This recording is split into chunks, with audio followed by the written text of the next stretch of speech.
Either or. Recording right now. And 5, 4.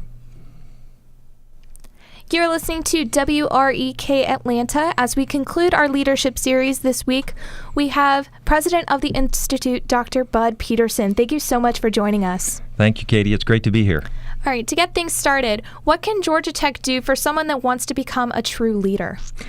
Well, Georgia Tech has a great history of producing leaders. When you look at CEOs of a lot of businesses, certainly Walmart, Waffle House, a number of those types of leading industries have Georgia Tech folks at the helm. There's a lot of things that happen while students are here at Georgia Tech. Our strategic plan talks about leadership as one of the distinguishing characteristics and features. We have 425 or 430 student groups, and students can do and should take advantage of leadership experiences through those student groups. We talk a lot about leadership and how to develop leaders. I think when you're in a student role, you oftentimes watch a lot of people in leadership positions. You watch people in student government, people that are associated with the clubs, and even when you're in student group studying, you see different leadership styles and techniques. And I think those types of things are really very, very helpful in helping students and people understand what leadership is, how to be a good leader, and how to develop your leadership skills. And how can student organizations, since you mentioned that earlier, at Georgia Tech be a springboard for leadership, let's say, in the workplace? Well, John Maxwell is an author, and he has written quite a bit on leadership. He talks about the different levels of leadership. There's kind of a progression from the lowest level of leadership, which is leadership because you hold a position. Maybe you're the chair or the president of an organization. So people follow you or believe in you because you have some title. And that's kind of the lowest level of leadership. As you move through the various skills, what you want to do is to try to grow into what he refers to as the highest level of leadership, and I think there's about 5 of them. And that's one where people follow you, they believe in you, they accept and embrace your vision. And a great example that I talk about is John Kennedy's speech when he announced that we would send a man to the moon and return safely before the end of the decade. It was a speech where nobody said, oh, by the way, Mr. Kennedy or President Kennedy, we haven't orbited the Earth yet. How are we going to be able to do that? He just was able to inspire people, and they followed him not just because he was president, but because they believed in what he was saying and what he was doing. All right, and we had a student turn in this next question. Her name is Cicely Reed. She's president of First Gen at GT, and she asked, what is it like to be a first-generation college student, and what would you like to see available for first-generation students on campus now? Well, it's interesting. I was a first-generation college student. Neither of my parents went to college. My dad left high school to fight in the Second World War, and when he came back, he was quite a bit older than my mom, and they got married. She was just out of high school, so they never even attended college. I didn't know very much about college and what it was like. There wasn't as much information for high school students about college preparation in 1969 as there is today. But my best friend's father was an engineer, and he took us to an open house in Manhattan, Kansas at Kansas State, took my best friend and I up there, and we were able to see the university, see Kansas State, and that was the first and only time that I went to visit the university or any university until the first day I enrolled. So it's very different then. A lot of times, I don't know, Katie, you might have visited a number of campuses. I hear some students, say they've gone to 16 or 18 visits. And I visited one place, one time, and then enrolled and ended up going there. My parents didn't know very much about it, and I'm sure that's the case today. If you're a first-generation student, typically your parents haven't experienced it. Big surprise when I got my class schedule, I didn't have to go to class all day, every day, like you do in high school, and that was something I didn't realize. So it was a real learning experience early on, but there were a lot of other kids that were in the same situation in 1970. In terms of what I'd like to see available here, I think we've done a lot of it in the Clough Undergraduate Learning Commons. This is a great facility. I still marvel at how it's used and wonder what it is that we did with all those students 2 years ago before we had that. The first day it opened, it was full of students, and it's been full of students 24 hours a day, 7 days a week, 365 days a year. It has all the chemistry, physics, and biology labs and a lot of the student services, the advising, the counseling, the tutoring. So they're all kind of centrally located there, where if you're having trouble or you need some help, you're probably over there as a freshman or sophomore taking the laboratory science lab courses, so you're right there close to them. We are working very hard to ensure that our students are successful.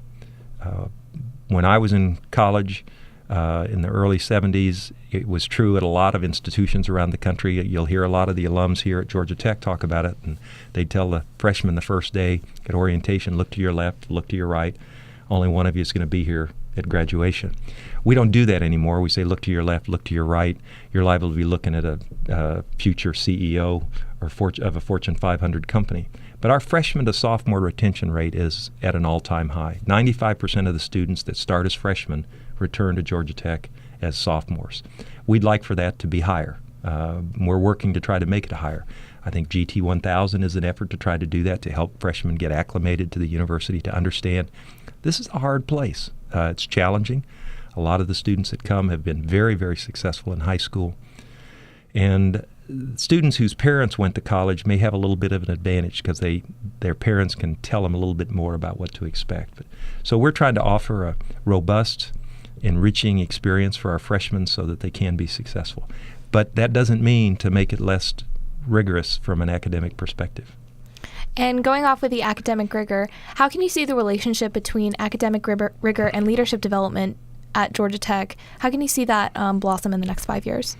Well, one of the things that the alumni, when I talk about the 95% retention rate from freshman to sophomore, and that's an all-time high, sometimes some of the alums say, oh, are you making it too easy on them? And the answer is, I think you'd probably say no. I think most of the students would say no. I certainly don't think that's the case. I think what's happened is the filtration process today is done prior to admission. So we received 14,700 applications for essentially 2,500 spots. Our class is a little bigger than that, but the competition is pretty fierce, and we're very careful about who we admit to Georgia Tech, and then we do everything we can to make sure they're successful. 25 years ago, 35 years ago, universities were judged, the quality of the university was really judged by how many students they flunked out. And we realized that really didn't make any sense. So we're going to be an academically rigorous institution because we believe it's the Georgia Tech way, and we believe that helps people develop the characteristics and personal traits that will make them successful. Ernest Scheller Jr., who just gave us a $50 million gift to name the College of Business, said that one of the best things that happened to him was getting into Georgia Tech, that it taught him to work hard, taught him to persevere, to solve problems, to think critically. And those are some of the same things that we'd like to convey to our students today. It doesn't mean we don't care. It doesn't mean that we're not concerned about the students and don't want them to be successful. But if everything was easy in life, you would never learn to work hard. And I think one of the things that our students and our alumni tell us that's very important was at Georgia Tech, they learned to think critically, to solve problems, to work hard, and to persevere. Well, that's great. How can students take advantage of the new leadership minor that's being offered at Georgia Tech? Well, this is an interesting, I'll say, experiment for us. In some ways, it's an experiment. But again, our strategic plan identifies leadership as one of the distinguishing characteristics. And so we're trying to figure out what we can do to foster leadership. Some people think that leaders are born. Other people think that you can teach leadership. I think it's probably a combination. Most of the students that are here have been involved in some sort of leadership position. It's something we look for in the admissions criteria.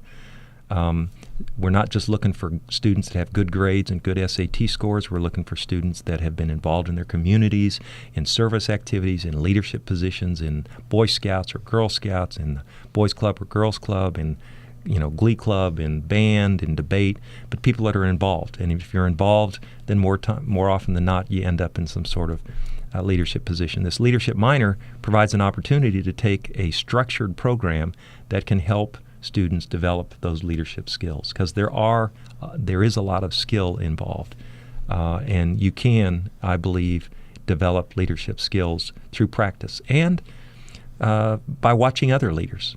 Some of the best experiences I've had in learning about leadership have been watching people and thinking, boy, I'll never do that. So you learn from good leaders, and sometimes you learn from people that maybe haven't done quite as good a job as they could have. All right. Well, that sounds fantastic. Thank you so much again for taking the time to talk to us. You can listen to these interviews at 7, 8, 9, and 11 a.m., as well as 2 and 4 p.m. every weekday. And you can listen to all of these interviews, this one and the ones from Pete Reese Days, on our Facebook page at www.facebook.com/WREK News. And that concludes our leadership series for this semester. Thank you so much again, President Peterson. Thank you, Katie. It was a pleasure to be here.